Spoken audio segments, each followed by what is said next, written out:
آج عمران خان صاحب سے ایک دفعہ پھر ملاقات کا دن ہے۔ معاملے کے 3 فریق ہیں: عمران خان، حکومت اور اسٹیبلشمنٹ۔ اگر آپ کوئی رابطہ نہیں کرتے تو سہیل آفریدی کے پاس کوئی راستہ نہیں بچے گا لانگ مارچ کرنے کے علاوہ، اور حکومت کے پاس بھی کوئی راستہ نہیں بچے گا گورنر راج کے۔ اگر پنڈی نہیں چاہے گا تو آگے کچھ نہیں ہو سکتا۔ بڑی گھٹیا سی ایک جو ہے وہ اسمائل دیتے ہوئے کہتا ہے کہ جی اگر انہوں نے ہاتھ لگا بھی دیا تو ایسی کون سی بات ہے، کہیں اور ہاتھ لگا دیا ہوتا تو اتنا کوئی گھٹیا ریمارک تھا کہ جس کی انتہائی کوئی نہیں۔ وہ جو رپورٹر تھا وہ بھی اتنا بے غیرت اور بے شرم تھا کہ وہ بھی آگے سے دانت نکالتا تھا۔ السلام علیکم ناظرین، میں ہوں منصور علی خان۔ اپنے ریل چینل کے اوپر آپ کو خوش آمدید کہیں گے۔ پچھلے 12 گھنٹے کی خبروں کے ساتھ ایک دفعہ پھر ہم آپ کے سامنے حاضر ہیں۔ خاص طور پہ آج کا دن جو ہے وہ ایک اور بڑے امپورٹنٹ پوائنٹ آف ویو سے جو ہے وہ اس کو ڈسکس کریں گے۔ اس سے پہلے آپ سے ریکویسٹ کہ چینل کو سبسکرائب کرنا مت بھولیے گا، بیل آئیکن پریس کیجیے، اگر آپ کو ویڈیو پسند آئے اسے لائک اور شیئر ضرور کیجیے گا، اور اپنے واٹس ایپ چینل کا لنک ہم نیچے شیئر کر رہے ہیں، کامنٹ سیکشن میں پن کر رہے ہیں، اسے پریس کر کے آپ ہمارے واٹس ایپ چینل کو بھی جوائن کر سکتے ہیں۔ اچھا جی، آج عمران خان صاحب سے ایک دفعہ پھر ملاقات کا دن ہے، جمعرات کا دن ہے۔ اس سے پہلے پیر والے دن ہم نے دیکھا کہ کافی زیادہ جو ہے وہ معاملات خراب ہوئے۔ علیمہ خان صاحبہ اور دیگر بہنیں جو ہیں وہ عمران خان صاحب سے ملاقات ان کی نہیں ہو سکی، اور اس کے بعد انہوں نے دھرنا دینا شروع کیا تھا۔ رات کے تقریباً 2 بجے واٹر کینن کا استعمال کیا گیا، پولیس نے دھاوا بولا پاکستان تحریک انصاف کے کارکنوں کے اوپر، انہیں گرفتار بھی کیا گیا۔ 14 افراد اطلاعات کے مطابق پہلے گرفتار ہوئے تھے، ہو سکتا ہے تعداد بڑھ چکی ہو، اور اس کے اندر کئی لوگوں کے اوپر جو ہے وہ لاٹھی چارج بھی کیا گیا تھا۔ واٹر کینن کا جو استعمال کیا گیا، علیمہ خان صاحبہ کی جانب سے اور پاکستان تحریک انصاف کے چند دیگر کارکنوں کی جانب سے جو ہے وہ یہ کلیم کیا گیا کہ جناب اس کے اندر کسی قسم کا کوئی کیمیکل جو ہے وہ ایڈ کیا گیا ہے، لیکن حکومتی سائیڈ نے جو ہے یا انتظامیہ نے اس بات کی تردید کی کہ کوئی ایسا کیمیکل جو ہے وہ استعمال نہیں ہوا تھا۔ اگلے دن یعنی کہ کل اس کے بعد دہشت گردی کے مقدمے جو ہیں وہ بھی دائر کر دیے گئے، اور اس کے اندر علیمہ خان صاحبہ کے علاوہ پاکستان تحریک انصاف سے جڑی کچھ دیگر خواتین اور ان کے کارکنوں کے اوپر جو ہے وہ یہ پرچے بھی کر دیے گئے۔ اب آج یہ دوبارہ دن ہے ملاقات کا، اور فہرست جو گئی ہے اس میں آفتاب عالم، عدنان قادری، پیر مصور خان، محمد اسرار، لیاقت علی خان اور سابق وزیر خزانہ تیمور سلیم جھگڑا، ان کے نام جو ہیں وہ اب شامل کیے گئے ہیں اس لسٹ کے اندر۔ لیکن اہم بات یہ ہے کہ وزیر اعلیٰ خیبر پختونخوا سہیل آفریدی کا نام جو ہے وہ اس مرتبہ لسٹ میں نہیں آیا۔ سو موسٹ پرابلی وہ شاید ویسے ہی نہ آئے، کیونکہ جب ان کا لسٹ میں ہی نام نہیں ہے تو شاید ویسے بھی جو ہے وہ وزٹ نہ کریں۔ اس کے علاوہ پچھلے ویلاگ کے اندر ہم نے آپ سے بات کی تھی کہ جناب انصار عباسی صاحب نے جو ہے وہ ایک کالم لکھا تھا، اور اس کے اندر انہوں نے کہا تھا کہ فواد چودھری صاحب جو ہیں وہ میل ملاقاتوں کے ذریعے کوشش کر رہے ہیں کہ کسی طرح عمران خان صاحب کے حوالے سے کوئی معاملہ جو ہے وہ طے ہوں، اسٹیبلشمنٹ اور حکومت کے ساتھ جو ہے وہ ڈسکشن وغیرہ کی جائے۔ تو ہم نے اس کے بعد جو ہے یہ سوچا کہ جب یہ سب کچھ ہوا ہے تو کل رات کو میں نے اپنے پروگرام میں فواد چودھری صاحب کو میں نے دعوت دی، اور میں نے سوچا کہ ان سے یہ ڈسکس کیا جائے کہ ایکچولی پس منظر میں ہو کیا رہا ہے، وہ کرنا کیا چاہ رہے ہیں۔ اور ظاہری بات ہے میرا جو سب سے مین پوائنٹ تھا وہ یہ تھا کہ کیا ان کو پاکستان تحریک انصاف کا مینڈیٹ بھی حاصل ہے یا نہیں، کیونکہ آپ خود ہی بیٹھ کے جو ہے وہ اگر ایک پلاننگ کر رہے ہیں تو اس کے لیے بہت ضروری ہے کہ پاکستان تحریک انصاف آن بورڈ ہے اس معاملے میں۔ عمران خان صاحب خود آن بورڈ ہیں، جو کچھ بھی فواد چودھری صاحب کر رہے ہیں۔ تو چودھری صاحب نے جو باتیں کی ہیں وہ میں تھوڑی سی آپ کے سامنے شیئر کر دیتا ہوں۔ انہوں نے کہا جی معاملے کے 3 فریق ہیں: عمران خان، حکومت اور اسٹیبلشمنٹ، 3 لوگ ہیں۔ انہوں نے کہا ہماری شاہ محمود قریشی، اعجاز چودھری اور محمود رشید سے ملاقاتیں ہوئی تھیں، حکومت کے سینئر وزراء سے بھی ہماری بات چیت ہوئی تھی، طے ہوا تھا کہ 27ویں ترمیم کے بعد وزیر اعظم سے ملاقات ہوگی۔ ہمارا مقصد مذاکرات سے پہلے سازگار ماحول بنانا ہے۔ پی ٹی آئی کی موجودہ قیادت بانی کو نہیں جانتی، نہ بانی پی ٹی آئی ان کو جانتے ہیں۔ اگر اس طرح ٹیمپریچر بڑھاتے رہیں گے تو کچھ نہیں ہوگا، حکومت کو پہلا قدم اٹھانا پڑے گا۔ حکومت کوٹ لکھپت جیل میں قید پی ٹی آئی قیادت کو رہا کرے، جب ان کو رہا کریں گے تو ہم پی ٹی آئی کو ایک قدم پیچھے ہٹنے کی درخواست کر سکتے ہیں۔ پی ٹی آئی کا ہر بندہ کہتا ہے کہ یہی واحد حل ہے جو آپ کر رہے ہیں۔ ہماری پی ٹی آئی کے بہت سارے لوگوں سے بھی ملاقات ہوئی تھی، جب تک تلخیاں کم نہیں ہوں گی بات چیت آگے نہیں بڑھے گی۔ ہماری کوشش ہے کہ تلخیاں کم ہوں، اگر آپ کوئی رابطہ نہیں کرتے تو سہیل آفریدی کے پاس کوئی راستہ نہیں بچے گا لانگ مارچ کرنے کے علاوہ، اور حکومت کے پاس بھی کوئی راستہ نہیں بچے گا گورنر راج کے۔ سلمان اکرم راجہ کا کوئی پوزیشن نہیں ہے۔ پنجاب میں عثمان بزار ماڈل ناکام ہو گیا ہے، پی ٹی آئی میں بھی اس وقت بزار ماڈل ہی چل رہا ہے۔ مائنس عمران خان نہیں ہو سکتا، اگر پنڈی نہیں چاہے گا تو آگے کچھ نہیں ہو سکتا۔ ہماری جو ملاقات ہوئی تھی پنڈی کی مرضی سے ہوئی تھی، اسلام آباد والوں نے پنڈی سے آگے نہیں جانا، ان کے بغیر بات آگے نہیں چلے گی۔ کوٹ لکھپت اور ملاقاتیں پنڈی کی منشا کے بغیر نہیں ہو سکتی۔ ایکچولی میں ان سے بار بار یہ سوال کر رہا تھا کہ جو بھی آپ ایک وینچر لے کے چل رہے ہیں یا جو اٹیمپٹ کر رہے ہیں، اس میں پنڈی کو آپ نے یعنی کہ اسٹیبلشمنٹ کو، فوج کو آپ نے آن بورڈ کیا ہوا ہے، کیا وہ چاہتے ہیں کہ ایکچولی آپ یہ سب کچھ کریں؟ تو انہوں نے کہا کہ اگر میری ملاقاتیں بھی ہوئی تھیں، میری جس طرح شاہ محمود قریشی سے ملاقات ہوئی یا میں جو کچھ بھی میل ملاپ میں کر رہا ہوں لوگوں سے، وہ ان کی اجازت کے بغیر نہیں ہو سکتا. تو ان کا بیسکلی کہنے کا اشارہ و کنایوں کے اندر جو ہے وہ مقصد یہی تھا کہ میں جو کچھ بھی کر رہا ہوں اس کے اندر اسٹیبلشمنٹ کی منشا جو ہے وہ شامل ہے. اس کے علاوہ اوورسیز پاکستانیز کی جانب سے بھی انہوں نے کہا کہ جناب ان میں سے بہت سے لوگ جو ہیں وہ آن بورڈ ہے، اور وہ یہ کہتے ہیں کہ اگر یہ معاملات ریزالو ہو جاتے ہیں تو ہم $1 ارب تک جو ہے وہ پاکستان میں انویسٹ کرنے کے لیے تیار ہیں. اس کے علاوہ وزیر مملکت برائے قانون بیرسٹر عقیل بھی کل رات کو میرے پروگرام میں آئے ہوئے تھے. انہوں نے کہا پی ٹی آئی اراکین پارلیمنٹ جو ہے وہ راہداریوں میں ہمیں کہتے ہیں کہ جناب ہماری بات چیت ہونی چاہیے. انہوں نے کہا انہوں نے ہماری سیاست کو بھی جو ہے وہ بند گلی میں لا کے کھڑا کر دیا ہے، اور مذاکرات کو انہوں نے کہا جی ہم نے بھی ہمیشہ سپورٹ کیا ہے اور اس لیے مذاکرات کی دعوت دی ہے. جن کو مذاکرات کا اختیار دیا وہ تحریک انصاف میں نہیں ہے. توجہ حاصل کرنے کے لیے دھرنے دیے جاتے ہیں. ملاقات کرنی ہے تو عدالت اور جیل حکام کو بیان حلفی جمع کرائیں. خواتین پر واٹر کینن کا استعمال نہیں ہونا چاہیے تھا. واٹر کینن استعمال ہوا، پانی تھا، کیمیکل نہیں تھا اس میں.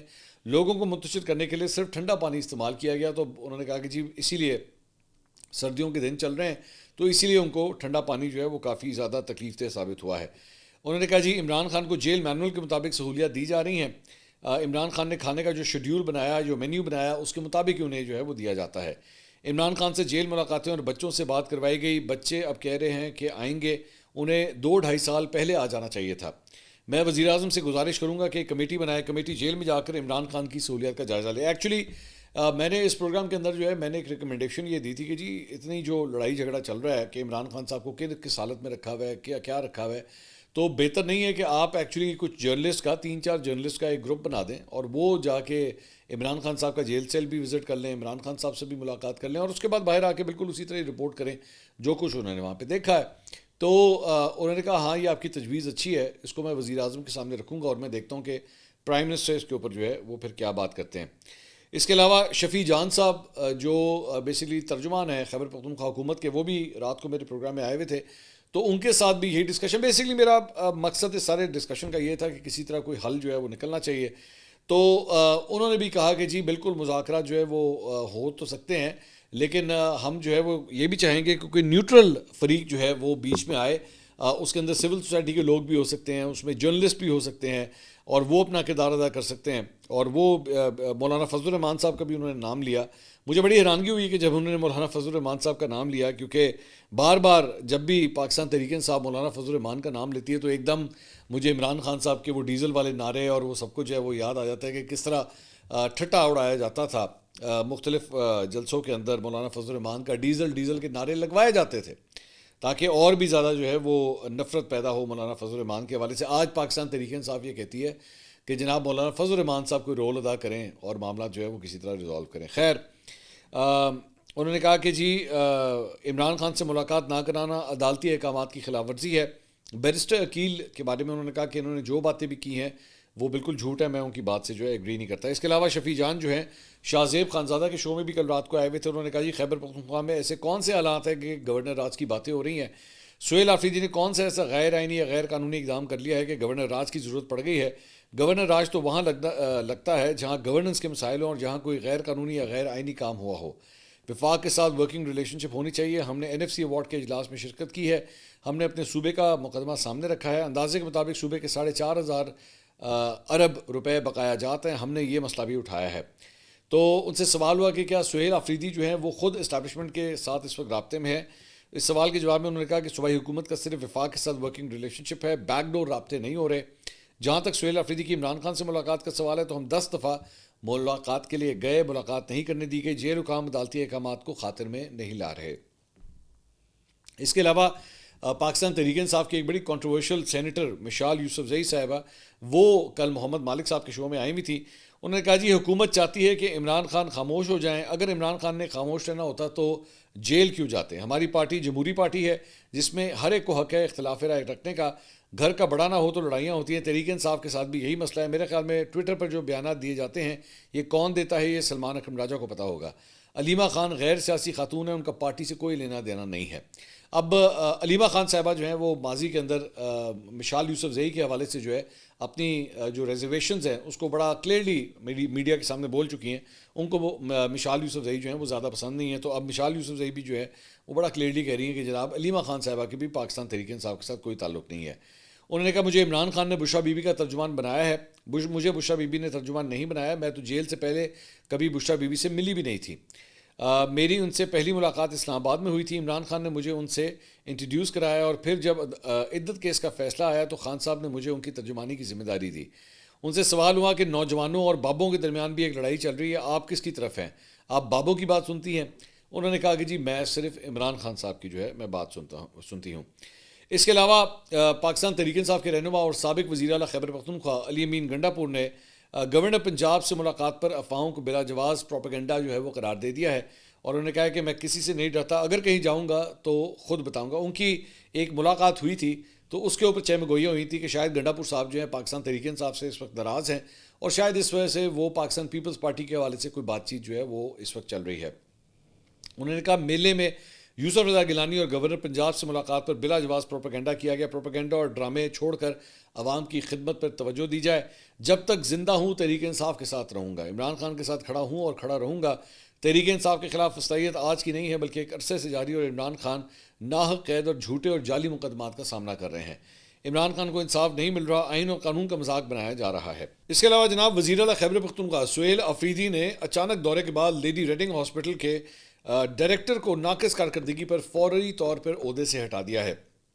ڈائریکٹر کی برطرفی کی نوٹیفکیشن میں کہا گیا ہے کہ وزیر اعلیٰ خیبر پختونخوا کے معائنے کے دوران مریضوں کی دیکھ بھال اور انتظامی امور تشویشناک حد تک کمزور پائے گئے۔ مراسلے میں کہا گیا کہ وزیر اعلیٰ کی ہدایت پر پیڈز ایمرجنسی کے سربراہ کو معطل کر کے فیکٹ فائنڈنگ انکوائری شروع کرنے کی بھی ہدایت کی گئی ہے، کیونکہ نوزائیدہ بچوں اور ایمرجنسی مریضوں کی نگہداشت میں کسی بھی قسم کی غفلت کو ناقابل قبول قرار دیا گیا ہے۔ مزید کہا گیا کہ صوبائی حکومت نے صحت کے شعبے میں ناقص کارکردگی کے خلاف زیرو ٹالرنس پالیسی پر عمل درآمد کا اعادہ کیا ہے۔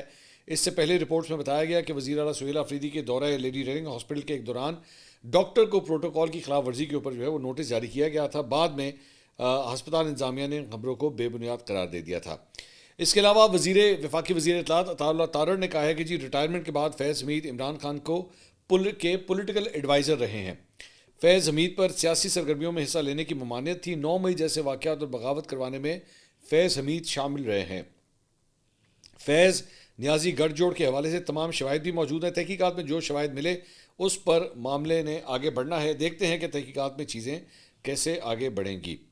اس کے علاوہ گڈس ٹرانسپورٹرز اور حکومت کے درمیان بالآخر مذاکرات جو ہے وہ کامیاب ہو گئے ہیں، جس کے بعد 10 روز سے جاری ہڑتال کو فوری طور پر ختم کرنے کا اعلان کر دیا گیا ہے۔ گڈس ٹرانسپورٹرز ایسوسی ایشن کے ترجمان کے مطابق حکومت نے بیشتر مطالبات تسلیم کر لیے ہیں، جس کے بعد ہڑتال کو فوری طور پر ختم کرنے کا اعلان کیا گیا، اور رات سے ہی گاڑیاں جو ہیں وہ اب چلنا شروع ہو گئی ہیں۔ گڈس ٹرانسپورٹرز نے حکومت سے ایکٹ میں ترمیم، ڈرائیورز اور مالکان کے خلاف FIR، جرمانے واپس لینے کے ساتھ پورٹس پر 1000 کنٹینرز کی جگہ فراہم کرنے اور پاک افغان سرحد پر پھنسی گاڑیاں نکالنے کا بھی مطالبہ کیا تھا۔ اس کے علاوہ گڈس ٹرانسپورٹرز ایسوسی ایشن نے LTV اور HTV ڈرائیونگ لائسنسز کے لیے ہائی ویز، موٹر ویز پر موبائل یونٹس موٹر وے پر لگانے کا مطالبہ بھی کیا تھا۔ تو یہ ایک اچھی خبر ہے۔ اس کے علاوہ جناب سوشل میڈیا انفلوئنسز کے حوالے سے ڈکی بھائی اور ان کا یہ جو مختلف جو سوشل میڈیا انفلوئنسز ہیں ان کے حوالے سے national cyber crime investigation agency کا وہ جو سکینڈل آیا تھا ڈکی بھائی والا، اس حوالے سے اہم پیشرفت ہوئی ہے، اور 4 افسران جو ہیں ان کے استعفے منظور کر دیے گئے ہیں۔ وفاقی سیکرٹری داخلہ کی جانب سے NCCI کے ڈپٹی ڈائریکٹر سمیت 4 افسران کے استعفے منظور کیے گئے ہیں، اور مذکورہ استعفے جو ہیں وہ 20 نومبر سے منظور تصور کیے جائیں گے۔ مستعفی ہونے والوں میں ڈپٹی ڈائریکٹر سرفراز چودھری وہی ہیں جن کا ہم نے بھی پوڈ کاسٹ کیا تھا، جو ڈکی بھائی کے سارے معاملات کو جو ہیں وہ دیکھ رہے تھے۔ Assistant director Muhammad Usman, assistant director Shoaib ریاض اور اسسٹنٹ ڈائریکٹر اسما مجید اس کے اندر جو ہیں وہ شامل ہیں۔ ان کے استعفے ایکسیپٹ کر لیے گئے ہیں۔ ڈکی بھائی نے اپنے ویلاگ کے اندر جو ہے یہ کلیم کیا تھا کہ جناب ان لوگوں نے جو ہے وہ مجھ سے رشوت دی ہے، مجھے زد و کوب کیا ہے، مارا پیٹا ہے، اور مجھے صرف مجھ سے پیسے نکلوانے کی خاطر جو ہے وہ مجھے مارتے تھے، اور اس کے بعد جو ہے وہ جب میں نے ان کو پیسے دے دیے تھے تب میری کچھ تھوڑی بہت جو ہے وہ جان خلاصی ہوئی تھی۔ اور انہوں نے MI کے بارے میں ذکر کیا تھا کہ جی MI کی مدد سے جو ہے یہ میری مشکلات جو ہیں وہ آسان ہوئی ہیں۔ اس کے علاوہ قومی اسمبلی کی قائمہ کمیٹی برائے اوورسیز پاکستانیز میں مسافروں کو آف لوڈ کیے جانے کا معاملہ جو ہے وہ زیر بحث آیا ہے۔ DG FIA نے بھیک مانگنے کے باعث ہزاروں پاکستانیوں کو ڈیپورٹ کرنے کا انکشاف کیا اور کہا کہ اس سال 51,000 لوگوں کو آف لوڈ کیا گیا ہے۔ اس سال 24,000 افراد جو ہے وہ سعودی عرب نے بھیک مانگنے کے اوپر ڈپورٹ کیے ہیں، اور اس سال دبئی نے 6,000 پاکستانیوں کو بھیک مانگنے کے اوپر جو ہے ڈپورٹ کیا ہے. آذربائیجان نے 2,500 پاکستانی بیکاریوں کو جو ہے ڈپورٹ کیا ہے. تو 3 مختلف بڑے ملکوں سے جو ہے وہ پاکستانی صرف بھیک مانگنے کے اوپر جو ہے اندازہ کیجئے کہ وہ ڈپورٹ ہوئے ہیں. اس کے علاوہ انہوں نے کہا کہ لوگ عمرے کے نام پر یورپ جانے کی کوشش کر رہے ہیں. ثبوت کے ساتھ آف لوڈ کیا گیا. عمرے کے نام پر لوگوں کے پاس یورپ جانے کے ڈاکومنٹس موجود تھے, تب انہیں آف لوڈ کیا گیا. اس سال 24,000 افراد کمبوڈیا گئے, 12,000 افراد جو ہے تاحال واپس نہیں آئے. برما میں سیاحتی ویزے پر 4,000 افراد گئے, 2,500 جو ہے وہ واپس ہی نہیں آئے. انہوں نے کہا کہ آف لوڈنگ کی وجہ سے غیر قانونی افراد کو روکنے کی وجہ سے ہمارے پاسپورٹ کی رینکنگ 118 سے اب 92 نمبر پر آئی ہے, اور گزشتہ سال میں غیر قانونی جانے والے افراد میں پاکستان ٹاپ 5 ملکوں کے اندر جو ہے وہ شامل تھا. انہوں نے کہا ہماری پالیسیوں میں پاکستان یورپ میں غیر قانونی طریقے سے جانے والوں میں ٹاپ 5 ملکوں میں سے اب نکل گیا ہے. گزشتہ برس 8,000 افراد غیر قانونی طور پر یورپ گئے ہیں, اور اس سال تعداد جو ہے وہ 4,000 ہو گئی. انہوں نے کہا کہ مجموعی طور پر 56,000 پاکستانیوں کو بھیک مانگنے کے باعث سعودی عرب نے ڈیپورٹ کیا ہے. 56,000 بیکاری اندازہ کریں ذرا آپ. دبئی اور جرمنی نے ہمارے سرکاری پاسپورٹ پر ویزا فری کر دیا ہے, اور ایم ای اپلیکیشن جنوری کے وسط میں لانچ کی جائے گی. ایم ای اپلیکیشن میں بیرون ملک جانے والے افراد روانگی سے 24 گھنٹے پہلے جو ہے امیگریشن حاصل کر سکیں گے. اس کے علاوہ جناب وزارت انفارمیشن ٹیکنالوجی نے کہا ہے کہ رواں مالی سال 2025-26 کے پہلے 5 ماہ کے دوران پاکستان کی جو آئی سی ٹی برآمدات جو ترسیلات ہیں اس میں 18.5% کا اضافہ ہوا ہے, اور برآمدات کا حجم جو ہے 1.80 کروڑ امریکی ڈالر کے قریب جو ہے وہ رہا ہے. وزارت آئی ٹی نے آئی سی ٹی برآمدی ترسیلات کے اعداد و شمار جاری کرتے ہوئے کہا ہے کہ نومبر 2025 میں صرف آئی سی ٹی برآمدی ترسیلات کے صرف آئی سی ٹی سروسز کی برآمدات 356 ملین امریکی ڈالر جو ہیں وہ ریکارڈ کی گئی ہیں. اس کے علاوہ جناب پاک بحریہ نے چین کے شہر ووہان میں ہنگور کلاس کی چوتھی آبدوز غازی کامیابی کے ساتھ جو ہے وہ لانچ کر دی ہے. آئی ایس پی آر کے مطابق پاک بحریہ کے ہنگور کلاس کی چوتھی آبدوز غازی کو چین کے شہر ووہان میں واقع شوانگ لیو بیس پر کامیابی کے ساتھ جو ہے وہ لانچ کیا گیا. آبدوز کی لانچنگ کے ساتھ ہی پاک بحریہ نے ایک اور اہم سنگ میل عبور کر لیا, اور چین میں تیار ہونے والی چاروں ہنگور کلاس آبدوزیں اب سخت سمندری آزمائشیں سے جو ہے وہ گزر رہی ہیں. ہنگور کلاس آبدوزیں پاکستان کے حوالے کیے جانے کے لیے آخری مرحلے میں اب داخل ہو چکی ہیں, اور پاکستان نے چین کے ساتھ 8 ہنگور کلاس آبدوزوں کے حصول کا جو ہے وہ معاہدہ کر رکھا ہے. اس کے علاوہ خراسان ڈائری کی جانب سے جو ہے یہ خبر دی گئی ہے کہ 160 Afghan with admission commitments transferred from Pakistan to Berlin. A total of 160 Afghans with confirmed admission commitments were transferred from Pakistan to Germany capital Berlin on a charter flight on Tuesday, December 16, 2025. تو پاکستان سے جو ہے وہ جو مختلف افغانی شہری ہیں جو اسائلم وغیرہ لینے کے لیے ان کو بھیجا جاتا ہے مختلف ممالک میں, تو 160 افغانی جو ہیں وہ پاکستان سے, افغان شہری جو ہیں وہ پاکستان سے برلن کی جانب جو ہیں وہ گئے ہیں. اس کے علاوہ بنگلہ دیش کے ایک احتجاجی اتحاد نے خبردار کیا ہے کہ اگر سیاسی کارکن شریف عثمان ہادی پر حملے میں ملوث افراد اور سابق وزیر اعظم شیخ حسینہ کو واپس بنگلہ دیش نہ لایا گیا تو وہ ڈھاکہ میں بھارتی ہائی کمیشن میں زبردستی داخل ہو جائیں گے. یہ بیان بھارتی ہائی کمیشن کی جانب سے مارچ کے اختتام کے اوپر جو ہے وہ دیا گیا ہے. اس کے علاوہ بھارت سے ہی ایک اور کنٹروورسی بھی جو ہے وہ سامنے آئی ہے, اور بھارتی ریاست بہار کے وزیر اعلیٰ نتیش کمار کے خلاف جو ہے وہ اب یہ جو خاتون کا انہوں نے وہ سکارف نیچے کیا تھا یا جو نقاب تھا اسے اتارنے کی کوشش کی تھی, اب ان کے خلاف جو ہے مقدمہ درج کر لیا گیا ہے. سماجوادی پارٹی کے رہنما سامیہ رانا نے لکھنؤ کے پولیس اسٹیشن میں بہار کے وزیر اعلیٰ نتیش کمار کے خلاف یہ مقدمہ درج کرایا ہے, اور ان کے خلاف اب کارروائی کا مطالبہ بھی کیا گیا ہے. بھارت کی دیگر سیاسی جماعتوں کے رہنماؤں نے بھی بہار کے وزیر اعلیٰ کے اس عمل کو ذاتی معاملات میں مداخلت اور مذہبی آزادی پر حملہ قرار دیتے ہوئے مذمت کی اور کارروائی کا مطالبہ بھی کیا ہے. اس کے علاوہ اتر پردیش کے ایک وزیر سنجے نشاد انہوں نے بہار کے وزیر اعلیٰ نتیش کمار کی جانب سے ایک سرکاری تقریب کے دوران جو مسلم خاتون کے ساتھ جو حرکت ہوئی تھی اس کا دفاع کرتے ہوئے جو ہے ایک نئی کنٹروورسی جو ہے انہوں نے شروع کر دی. وہ ایک مقامی نیوز چینل کو بیسکلی انٹرویو دے رہے تھے, تو انہوں نے ان سے پوچھا گیا کہ جی انہوں نے کیوں یہ حرکت کی, یہ نتیش کمار نے اس طرح اس خاتون کے ساتھ یہ حرکت انہوں نے کیوں کی. تو اس نے آگے سے ہنستے ہوئے مسکراتے ہوئے بڑی گھٹیا سی ایک جو ہے وہ اسمائل دیتے ہوئے کہتا ہے کہ جی تو اگر انہوں نے ہاتھ لگا بھی دیا تو ایسی کون سی بات ہے, کہیں اور ہاتھ لگا دیا ہوتا تو. مطلب یہ اتنا کو گندا ریمارک تھا، اتنا کو گھٹیا ریمارک تھا کہ جس کی انتہائی کوئی نہیں. مطلب وہ یہ کہنے کا مقصد تھا کہ جی آپ شکر کریں اس نے جو نقاب پہنا تھا ادھر ہاتھ لگایا، اگر وہ کہیں اور ہاتھ لگا دیتا تو پھر کیا ہوتا. اور اس کو ہنستے ہوئے جو ہے وہ یہ بات کر رہا تھا، اور وہ جو رپورٹر تھا وہ بھی اتنا بے غیرت اور بے شرم تھا کہ وہ بھی آگے سے دانت نکال رہا تھا مطلب اس کامنٹ کے اوپر. تو اس کے اوپر جو ہے وہ ایک نئی کنٹروورسی جو ہے وہ سٹارٹ ہو گئی ہے کہ کیا گندے ذہن ہیں ان لوگوں کے، یہ کس قسم کی گندگی ہے جو انہوں نے اپنی لیڈر جو ہے بنائے ہوئے. وہ تو خیر نریندر مودی کی شکل دیکھ کے جو ہے وہ آپ کا آئیڈیا ہو جاتا ہے کہ گندگی کی کیا اعلیٰ نسل ہے یہ، کہ جو اس قسم کے ریمارکس جو ہے وہ دیتے ہیں ایک خاتون کے حوالے سے اور ایک مسلمان خاتون کے حوالے سے، جس کے لیے اس کی سینٹٹی، جس کے لیے اس کی عزت، اس کی رسپیکٹ جو ہے اس کا نقاب ہے، اور یہ اس کو جو ہے وہ اتارنے کی کوشش کرتے ہیں اور اس کے بعد ڈیفینڈ کرتے ہوئے بھی جو ہے ایک اور گھٹیا ریمارک جو ہے وہ دیتے ہیں. اگلی ویڈیو میں آپ سے دوبارہ ملاقات ہوگی. اللہ حافظ.